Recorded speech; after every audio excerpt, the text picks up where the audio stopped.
Prvotno bom povedal, da smo se zavezali, da stavko bomo izvajali tako, da dejansko teh najobčutljivejših ljudi v naši družbi ne bojo prizadeti. A veste, mi bomo stavkali z nasmehom.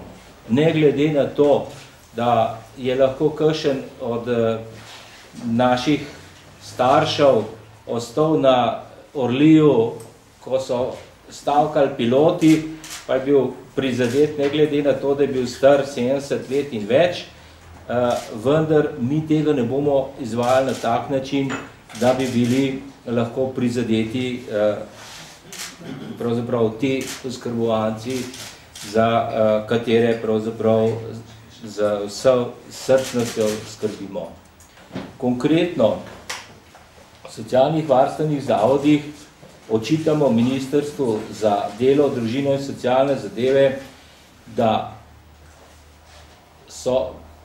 niso sprejeli ustreznih kadrovskih normativov, iz katerih bi bilo povsem jasno, da se lahko določene kadre, za katere smo se dolgo časa pogajali in izpogajali in so v aneksu kolektivne pogodbe za dejavnost zdravstva in socialnega varstva zapisani, da bi se jih na ta delovna mesta tudi uvrstili. Po podpisu smo mi dosegli z aktivnostjo sindikatov v zavodih, ki so obravnavali sistemizacije, da so ta delovna mesta v sistemizacijah zavodov upisana. Napisani so zahteve, kriteriji, vse standardi. Vendar, ker je ministrstvo pri izvajanju, samo Ministrstvo za delo, družino in socialne zadeve ima posebno določbo, da daje soglasje k uvrščanju posameznih delavcev, da seveda teh soglasij niso dali. In zdaj imamo mi situacijo, ko so ljudje že praktično razvrščeni, to novo obliko delovnega mesta, se pravi preoblikovano v sami zahtevnosti, ki izhaja iz potreb oskrbovancev, že opravljajo, vendar zato ne morajo imeti pač višje plače.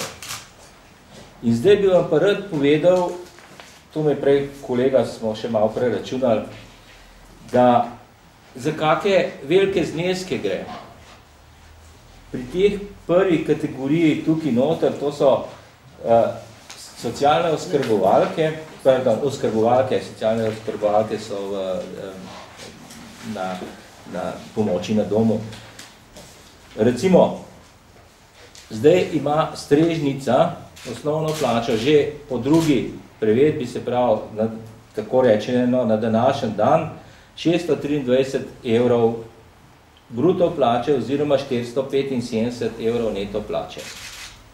Se pravi, da ta strežnica ima tako plačo, ker gremo o neto zneskih, kot imajo neto, so nekje najnižje pokojnine.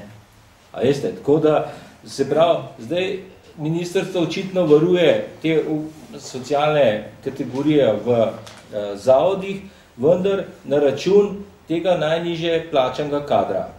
In zdaj, ker smo se pa dogovorili, da bi morali te zadeve nekako urediti, smo določili novo delovno mesto oskrbovalka in ta oskrbovalka, pa gledajte, recimo piši, bi imela pa 509 evrov neto plače, se pravi, da gre za 45 evrov razlike v netu oziroma 50 evrov v brutu. Jaz vam lahko preberem obvestilo članicam, ki sem ga dal, zato odločno povedajte se tistim gospodom in gospem, ki bi morebiti izvajali pritiske na zaposlene, da ne bi bilo stavke, da nočemo stavke, hočemo le svoje pravice. Se pravi, v vsakem primeru, če bo kakršnakoli možnost napredka, bomo stavko preložili in jo v nakladnem pravzaprav tudi preklicali.